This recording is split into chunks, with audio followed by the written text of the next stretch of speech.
Pushkin. So I remember hearing your guys' music for the first time and just being completely blown away. I mean, I knew James Brown, I knew Parliament Funkadelic, I even knew to some degree Fela Kuti, but just like the way you guys had this original sound that was, I mean, those three all felt similar to me. Like, and you guys too, like, but you could tell that Fela and Parliament Funkadelic were doing like a version of James Brown, like a very good version of James Brown. But you guys just had this whole, I don't know, it was funk, but it also was these really complex melodies, and it was just, guys, I don't know what was your guys' musical upbringing like, Steve and Patrick? Like, what were you guys listening to growing up? Well, I left the Caribbean pretty late. I was 13 when I left the Caribbean. So I was pretty much into calypsos, obviously, as the indigenous music of the Caribbean. And at the time, very much we had lots of Nat King Cole and Brooke Bentons, and those guys were really big in the Caribbean at that time in the 60s. And I think they might still be big in the Caribbean because that music just connected with the people there. So that was the music I was listening to, the indigenous calypsos and so on. And on top of that, the stuff from America, a lot of that period, as I say, Nat King Cole and those guys there. So when I went to the UK at 13 in 63, I still had that very much with me. But then gradually started listening to the other stuff that was happening in the UK at the time, you know. So there was Solomon Burke, I think was mid 60s. I really got into Solomon Burke, very much into what he was doing. So I was still very much into the soul, of that period. But at the same time, I also started listening to a lot of jazz around the mid 60s. Miles Davis and Coltrane and those guys, But on top of that, also Jimi Hendrix, So it was varied. I wasn't kind of stuck in one particular groove and just listening to that. Whatever struck me, whatever took my fancy, I didn't have any elitism, where music is concerned. What were some of the calypsos growing up that you listened to? Do you remember any specific songs? Well, one was very important for the image of the band and the name of the band. And that was a calypso that was called Dove and Pigeon. It was a big hit in the Caribbean in, I think, around 1962. And it was about a competition. The calypso itself was about a competition between a dove and a pigeon as to which could eat the most pepper.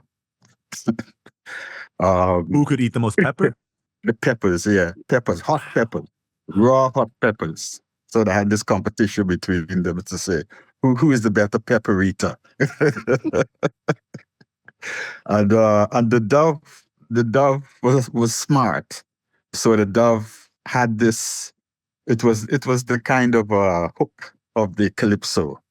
And it went something like, what the dove did is that it found a way to ease the eating of the peppers. So while the pigeon was continually eating the peppers, the dove found a way to ease that back. So it used to sing this refrain in the calypso, which went something like, I think it went, how did it go again, Patrick? Oh, yes. Netty, yeah. Netty, ban Cymande, wayo, ban Cymande. And you mustn't say, you must not say,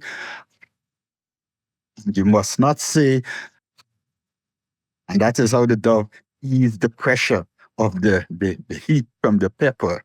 By blowing out, by going, yeah, yes. And all the time the dove was doing that, the pigeon was continually eating. Wow. How it ended was that the pigeon ate so much it eventually collapsed because It just collapsed from eating too much peppers, you know. But you would have heard in that refrain I just did, Neti Neti Ban Cymande.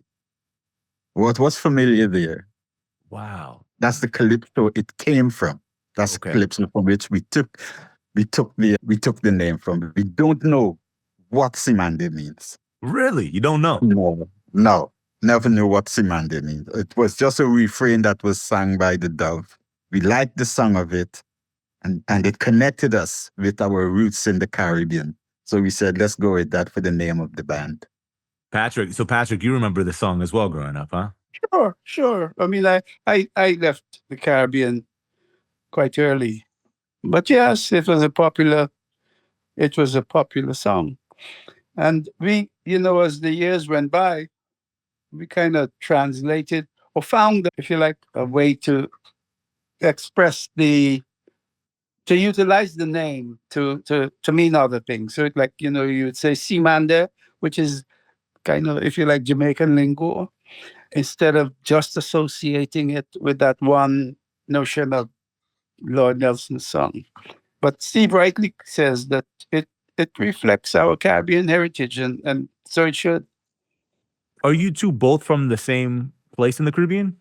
Yes, Guyana.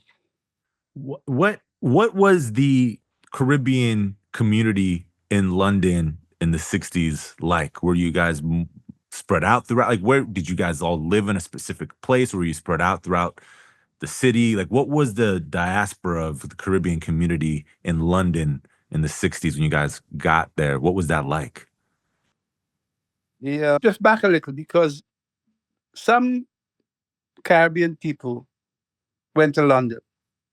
Caribbean people from other places went to different locations. So you'd find Kititians, for example, in Leeds. You'd find Anguillans, for example, in Slough. But our community, and it was a tight community when we were there in those days, Guyanese, Trinidadian, to a lesser extent, Barbadian, and Jamaicans. So I think it was mainly Guyanese and Jamaicans in our community, but it was, our community was tight.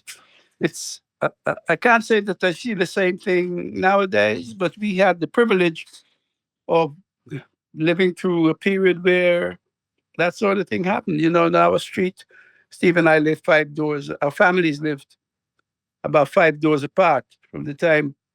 Well, I was there before him, but from the time he came in any event, we lived very close. His parents knew my parents. His family knew my family, and we've lived that way, kind of, for all these years. Which of you got into music first, or were you both into music? I got in it first. I used to play soul music with a band, do little trips to American bases in Germany and that sort of thing.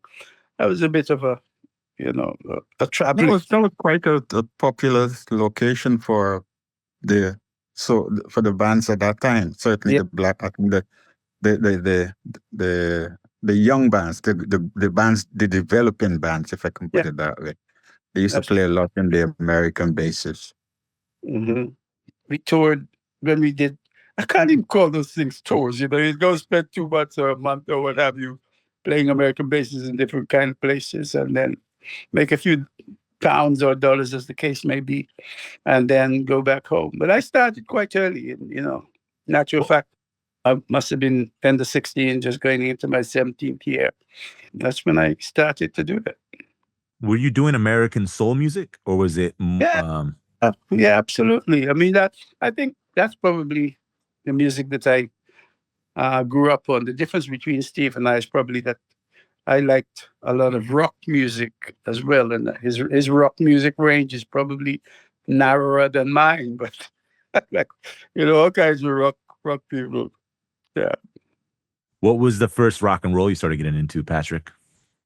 Well, I wouldn't say rock and roll. More rock guitar, like Led Zeppelin. 10 years after, Jimi Hendrix, my all-time favorite player. Mainly kind of guitar rock music, not the Jerry Lee Lewis and Little Richard, that kind of. I mean, I like that, but it wasn't the kind of stuff that I was into. It was nice to listen to, not for doing. That's right. The other stuff was a little more fun, I guess, right? Yeah. At what point do you two decide to put a band together yourselves? Like to say, like, we two, we should do something together. I first of all had to develop some skills on an instrument. I mean, Patrick had been playing the guitar for a while, so he was quite skillful on his instrument. And I experimented with a few instruments before I actually settled on the bass. My first instrument was I purchased a harmonica, and I still wonder what was the attraction of the harmonicas. But I think it might have been because Stevie was very much into the harmonica at that time. So it might have had something to do with I was going to ask if that, because that seems more like maybe where your inspiration would have been from, rather than like a blues harmonica, more of like a Stevie Wonder. If you're into it might have been, Stevie's. I really like how Stevie used the harmonica, the way his phrasing, and it was almost like a sax in the way that he utilized the harmonica, really attractive for me. So I think that might have been an influence, but I didn't have the kind of skills that Stevie had, so that didn't last very long. Like Patrick's laughing. I like that. Because I remember the drum, I tell you. You didn't sound like Stevie, Patrick. Huh? You didn't sound like I remember his efforts. And then after that, I liked the trumpet. I was attracted to the trumpet. Patrick's killing me. So I purchased a trumpet, but it was. I mean, I couldn't buy anything at that time. In my mid-teens, I couldn't buy anything significant, no big name brand new or anything like that. So it was a second-hand trumpet, and I think it probably needed a good servicing before I started using it. So the pads and everything were all worn. So that didn't last very long.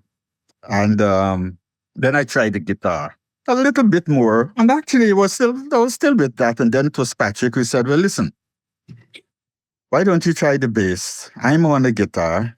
If you get on the bass, then we could try and put something together. So that was when I bought my first bass guitar. It was around maybe 17 or 18, something like that. I did connect with it pretty quick. Okay. Put it that way. I did connect with it pretty quickly. And maybe my style also was very unique, even right from the outset. Because I wasn't really listening to bass players, as I suppose many people would do, trying to learn techniques and basic things from bass players who were around at the time. And right from the outset, I developed my own style of playing. I always wondered about that, because the interplay between you two, between the bass and the guitar, is always, even on the new record, from the very first record all the way through until the newest record, is always, seems to me, to have been the key to the music. You guys sound very much like you guys are playing off one another when you're playing. That's possible, because we started together. The band really started with me and Patrick. Even before we started thinking about adding drums and other instrumentation, was me and Patrick used to try out basic ideas. And Patrick was always a kind of guitarist who didn't seek to fill every space. You got guitarists who would, every gap, every space, they would want to put something in. But Patrick has always been a guitarist who would seek to complement. And you'll find that with my style of playing, I use a lot of syncopation with my bass playing. I developed that from very early. So I used that syncopation. And then when we got the band together, we got a drummer who was also complementary.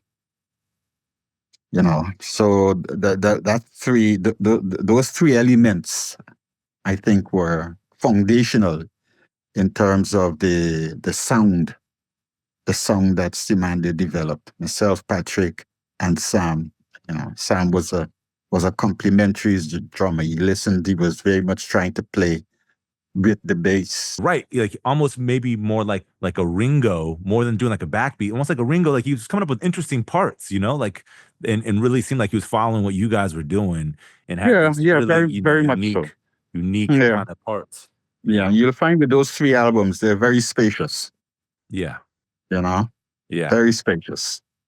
When you guys first got together, what were some of the early efforts you got? I mean, were you guys at first doing covers, or were you guys starting to write original stuff at that point? We had a band. Well, We had a band before we did Cymande, which is called Mita. And once again, the focus was doing our original music, but we did a couple of covers with I forgot which was a Roland Kirk track, one Roland Kirk track, one Miles Davis thing, Footprints, and Volunteer Slavery, if my memory serves me well. yeah. Uh, and that was about it, because we always wanted to create our own original sound and have our own original style. And we sort of achieved that with Mita, which was a 4-piece, me, Steve, a really wonderful English drummer and a saxophone player, God rest his soul, called Pepsi Delgado. Did you guys ever record Meter? Well, if we did, none of I either. think we did, but the tapes wouldn't have survived. In those days, it was your reel to reel stuff. So unless it was stored properly, it wouldn't have survived. Man, because that's bug. I mean, if you guys doing, it's fascinating. You guys were doing Roland Kirk and Volunteer Slave. I mean, that's a bugged out tune. You know, like that would have been incredible to hear. Yeah. And we did get some recognition. We started to get some recognition, not from the public, but from within the music industry. Because I think it was probably unusual at that time for kids of our age to be so into jazz, and not just jazz, but really complicated stuff. We were into Miles Davis, a lot of the time signatures that was going on. That Miles and Coltrane and those guys used to do. That's why we called the band Meter, because we were specifically focusing on different time signatures, not just your 4/4, but your 6/8, 3/4, 5/4, and that kind of stuff. So Cool. I think a lot of the older musicians at the time were fascinated by these kids, getting so involved with this type of jazz. Was calypso and a lot of the music from the Caribbean? Was a lot of that in 4/4, or was that stuff also in a little bit of a different meter? Mainly 4/4, what I know of calypso. Calypso, it's another thing I love about calypso is the lyricism. Mhm. I don't know how much you know about some of those songwriters or their music, but the lyric writing is absolutely fabulous. Yeah. And The storytelling. the storytelling is just incredible. Kind of like Chuck Berry or something, like the stories they tell. Well, let me tell you what to do. And you don't have to be a Caribbean person to enjoy it. Listen to Sparrow. Listen to old calypso, and you will see. And old calypso is different from the stuff you have today, which is more popular, which is like soca. Yeah. Old calypso, storytelling stuff, and you get some great stories there. So the meter stuff, so the odd time stuff, that really came from your guys' love of jazz. Yeah. Yeah. Were you guys going out to see a lot of music at the time? Because London had, there were a lot of, as I understand, a lot of American jazz musicians coming to Europe to play, and of course, London itself had like a pretty vibrant music scene. Yeah. Were you guys going out to see a lot of stuff, or? Well, mostly it would be the American musicians. When I went out, it was mostly American musicians. But there were some popular venues in our locality. There was one called Ram Jam. A lot of musicians used American musicians. I think I saw James Brown there, if I recall correctly. Patrick used to go more. Patrick was more outgoing in terms of going and listening. Where did you see Jimmy? Wasn't it in the West End? Marquee. That's what I was looking for. Yes. But tell me about that experience, seeing Jimmy. I saw Jimmy when he first came to England at what was then the most famous rock club, which is the Marquee Club in Wardour Street. It was his, Are You Experienced trio kind of thing.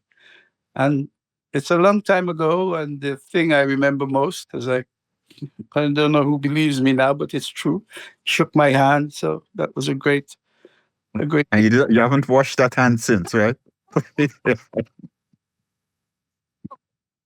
I was an ardent fan. I've been an ardent fan of from then to now, actually. He's really hard to beat. Tell me about how the first album came together. The self-titled album. You see, what you have to remember is that we rehearsed every day. I mean, every day. And much of the day. And from Meta's days all the way through, when we finished Meta, we did some work with Ginger Johnson. But we were constantly creating what eventually became Cymande music. We were absolute musicians. That was our life. Raison d'etre. Yeah, that's kind of all we did. It was like one long stream of creativity that turned into Cymande music in 1970, late 1971, 72. In that first album, I mean, it's the message, rickshaw, incredible stuff on that record. Yeah, we were fortunate with having John Schroeder as our producer, in the sense that he never sought to interfere with the music.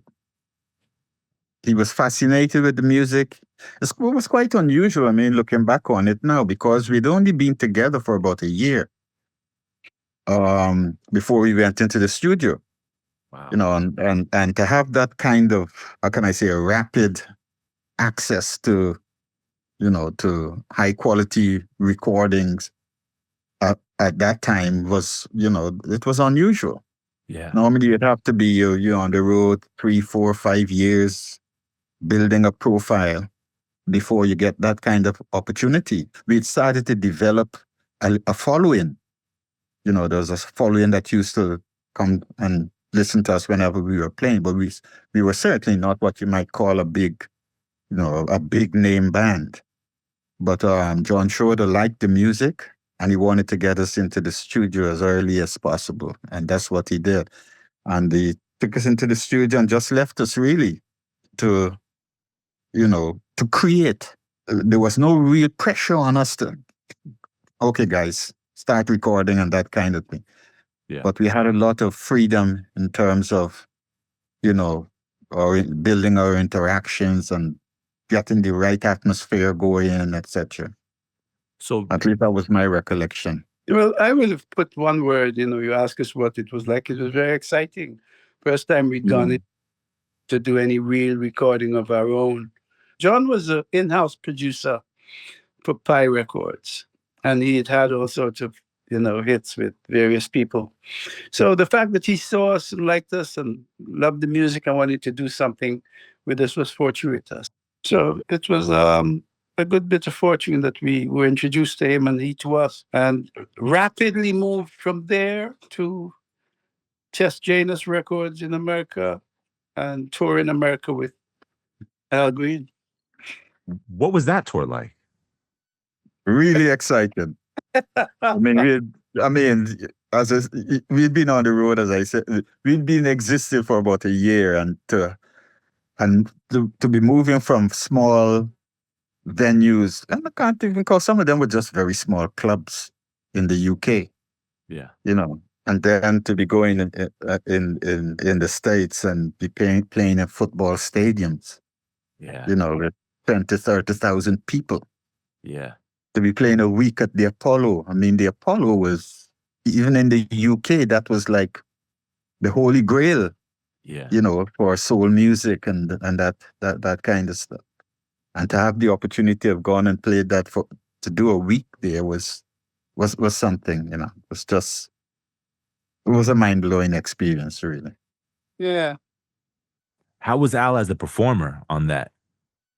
Well, Al was into his element at the time, Hey, loving The it. girl, Loving it. the, the Remember, girls used to be throwing the girls were throwing their things at him, you know. Were you guys shocked seeing that stuff? Like how the girls were responding to Al? Were you guys shocked?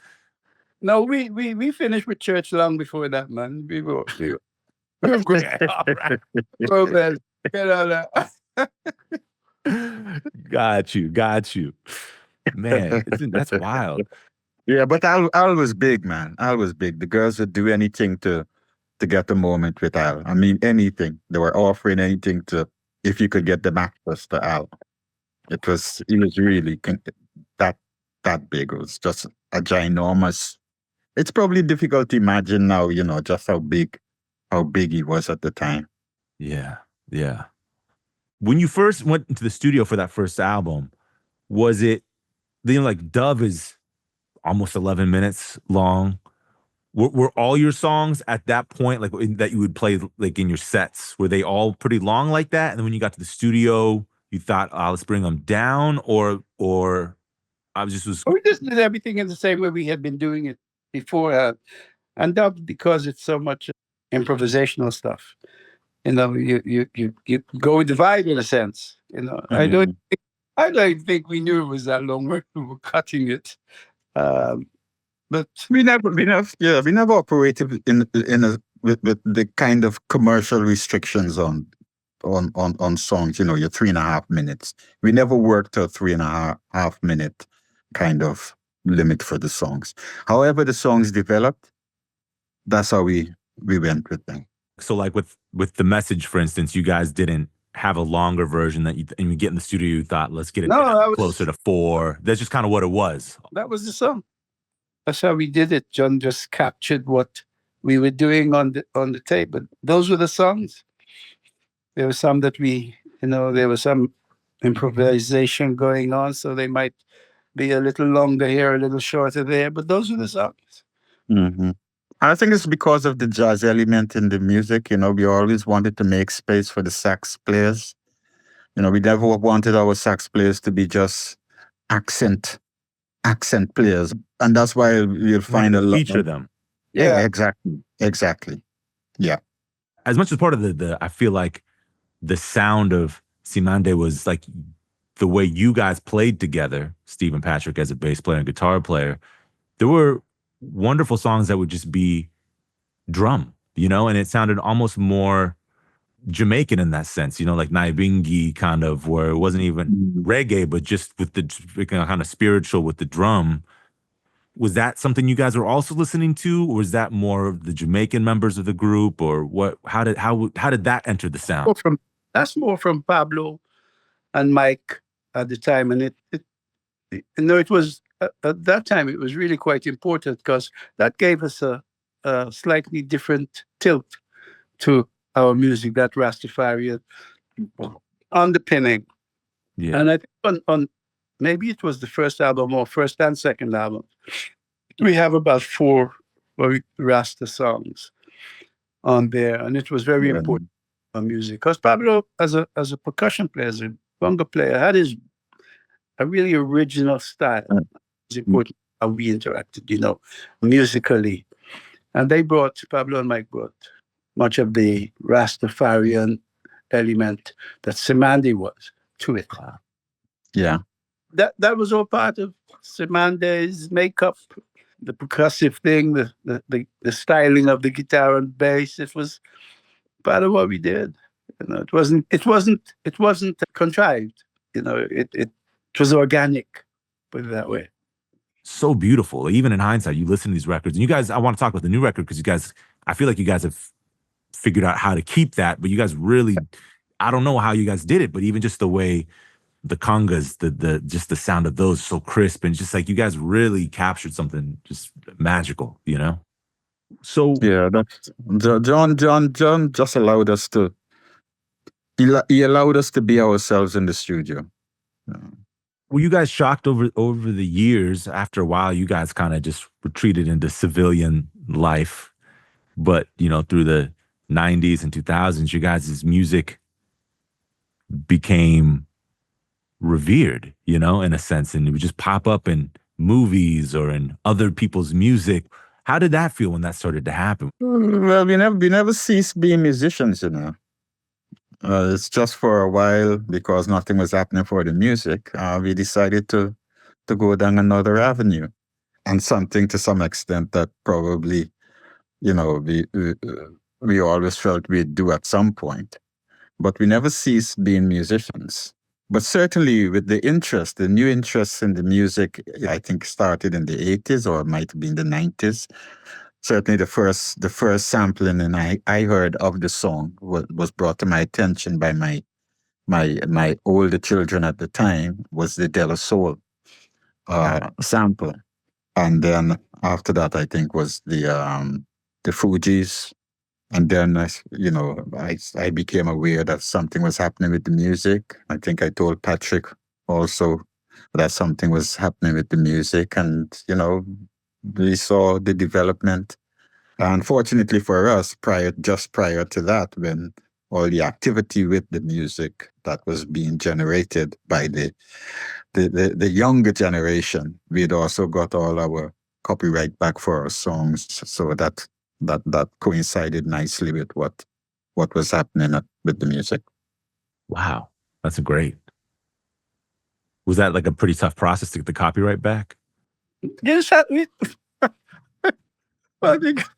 think we had to just have sufficient nous to know what to do and sufficient interest to realize that something had gone terribly wrong with the music that we had written and seemed to be owned and divided up between all kinds of people except us. So once we got to that point, it was kind of time to go and just take it back because it was ours, to be. Yeah. Got to clean that up a little bit. We didn't have to fortunately end up in any big hearings before the courts or things like that. I think people recognized pretty quickly after we had instructed attorneys to represent us and communicate to them, how we felt about what was happening. I think people recognized pretty quickly that they didn't really have a leg to stand on, and it was best to get the thing resolved. Let's talk about Renascence, guy. I mean, I was saying a bit earlier, like the new album, I was shocked because in some way I thought it sounded a lot like the classic lineup. Even the drums sounded so similar to Sam Kelly and the way that you guys still create that space, which doesn't exist in a lot of modern music. It's still present in your guys' music. When did you guys start collecting these songs, and when did you guys decide to go record a new project? I think it's kind of an ongoing process. We never stopped writing. We never killed off the Cymande project. We were always working in some form or fashion. The hardest thing was deciding what Cymande 2024 was going to be. But much of what we did is, if you like, the end product of a lot of work coming towards that time and that space. We didn't write to go into the studio to record. We'd been writing, and we could select material from the stuff that we had written. And we selected about a bunch of short lists of maybe 15, 20 songs. Wow. And I must say that the A&R man at G was really very helpful in the latter process of deciding which tracks would go on the album, because he was open enough to say, I really like this, I think it's good, and that sort of thing. Not, some A&R men are just not, they shouldn't be paid any money. This dude, but it was, Patrick passed over it pretty quickly, but it was not as easy as Patrick probably makes it sound, because there were lots of things we had to be thinking about. The band at that time had now, people were now exposed to the 3 albums. They knew what the sound of the band was, of those days. What would they expect now? Yeah. You know, are they going to expect us to try and recreate something that we did in the 70s? Or are we going to do something now that maybe so far removed from what they're expecting that you know it disappoints them? Mm. So it was quite a difficult process for us actually. Even Patrick and I had our differences with some of the material in terms of what we think would be correct for the album or and so on, you know. So it wasn't an easy process. We wanted a connectedness with the 70s, but we didn't want it to appear as though we're trying to recreate the 70s because we're in different places now. Yeah. 40 years have passed. You know, we're different people. You know, we are not kids anymore. We are big grown men. Yeah. So all of those considerations played into into the selection process. We've always gone in the same direction, really. That's my own view. Yeah. He has his writing style. I have kind of my writing style. We don't write as much together sitting down as we did in the past, but our direction is, especially for Cymande, is much the same. You know, to that extent, it wasn't that hard a task to achieve a body of songs that we were all happy with. How have your guys' taste, I mean, your listening habits changed from the 70s to now? Like, I guess when you go to listen to music now, what are you listening to, and has it changed since, you know, the 70s? I'm still very much into jazz. Jazz is still my favorite medium for listening to music. I don't listen to music that much anymore, to be honest. I don't get the opportunity really. Yeah. The most might be now if I'm traveling, you know, in the air, then I might take out my phone and put a couple of tracks on. But most of the albums on my phone would be jazz, and mostly it would be the traditional jazz stuff. You know, not the modern, too much of the modern stuff.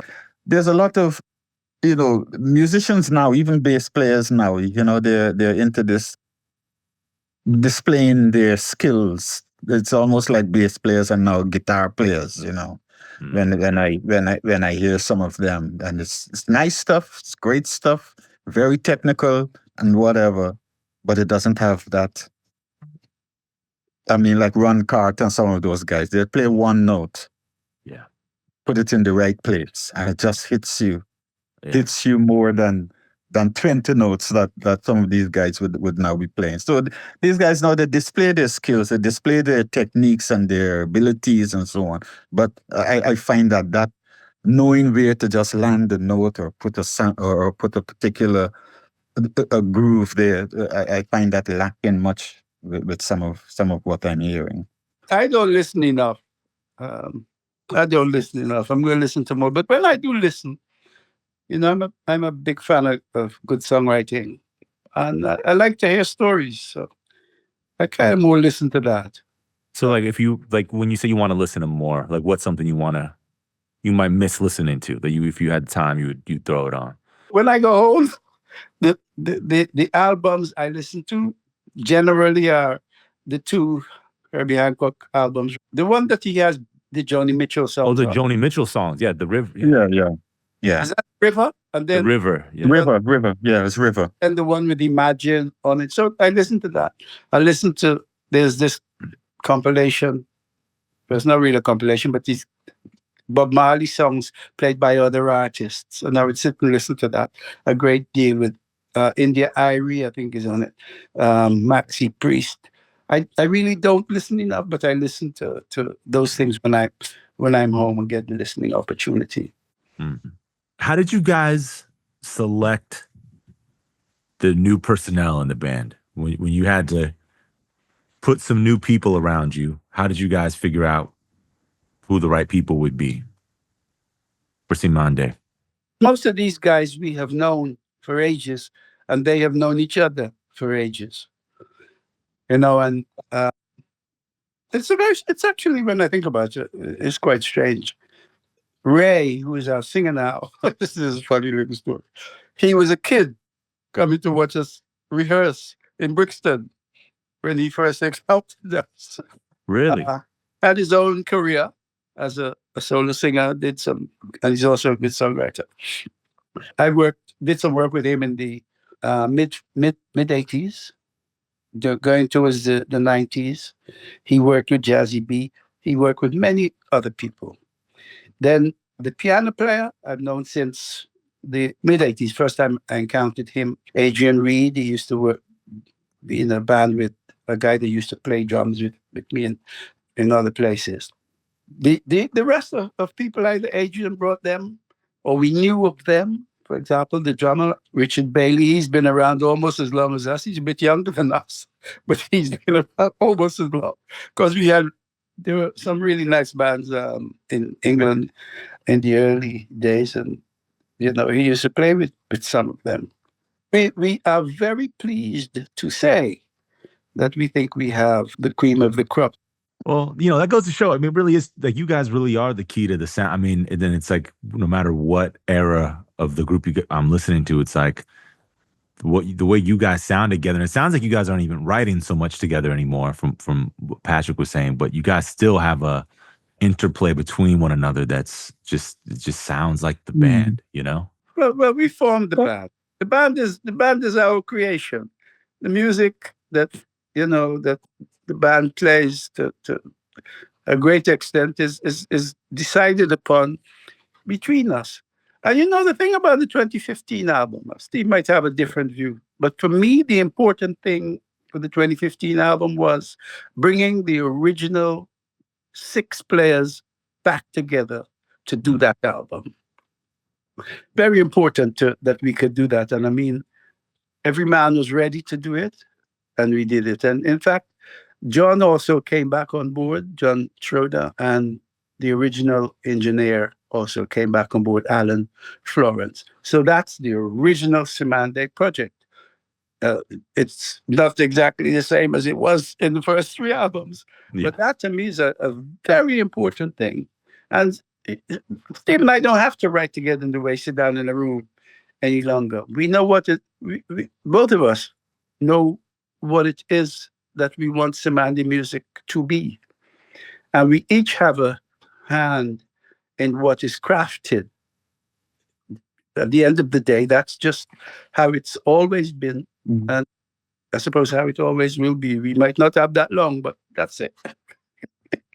But a lot of the songs, although the developmental process is when the band comes together.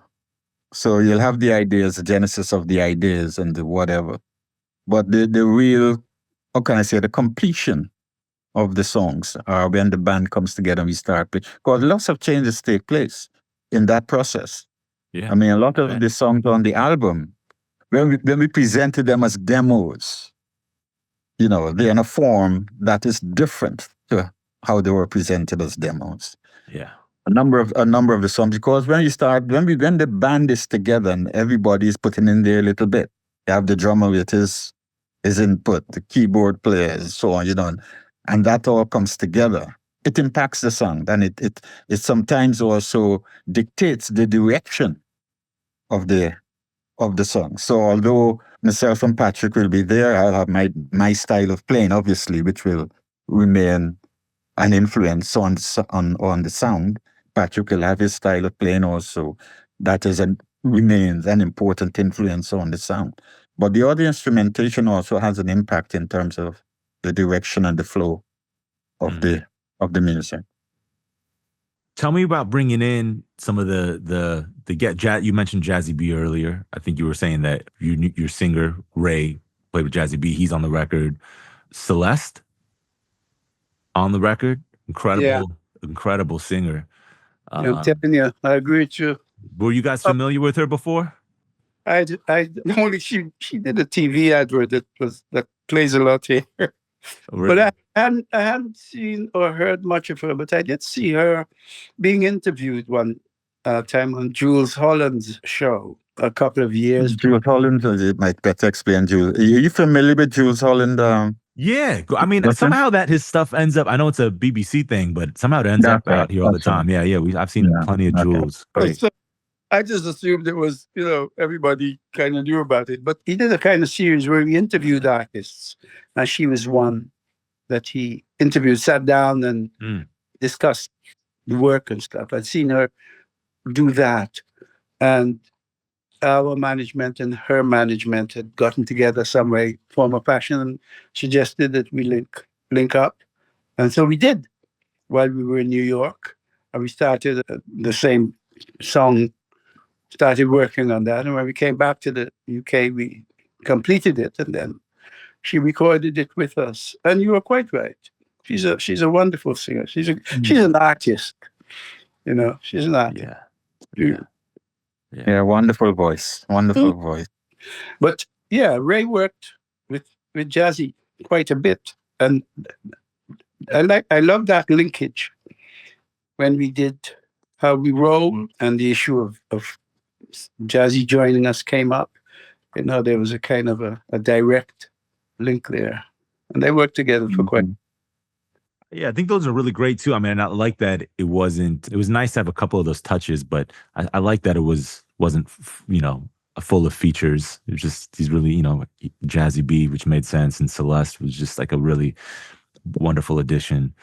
And I love, and the song, I love that you guys did a Coltrane. This Coltrane is such a great song. And now I was going to ask, I didn't really know that you guys were such jazz fans, but it makes sense to me now that you guys did that in tribute to John, man. That's a tribute to great musicianship, leadership in our community. You know, it's a tribute. It speaks to Coltrane, but you know, we had so many people that are honored metaphorically through that. I remember the days as a young fella here, and Steve will remember this too, when we'd sit down and watch TV, and Muhammad Ali would come to England and be interviewed. I mean, you would leave your job and go and sit down to watch the telly for that. What an inspiration, and it's in that kind of vein that, you know, I would approach Coltrane. Something that we said, Jesus, this is all mine, and this is all my community, and it's just fabulous to have that. Amazing. Well, guys, I'm so excited. I'm excited that you guys are coming back to LA. I was telling Steve before we got on, Patrick, that I saw you guys in LA back in 2016. I lied to my wife to get out of the house to go see you guys. I saw y'all. And so I'm excited to come back. I won't lie this time though. I'm going out the front door with confidence. And all right. Yeah, man. Thanks for the interest. Really appreciate it. Thank you guys. Thank you for the music. Come on, y'all. Thank you for the music. Thanks for checking out Broken Record on YouTube. If you want to listen to us on the go, be sure to subscribe to Broken Record wherever you listen to podcasts.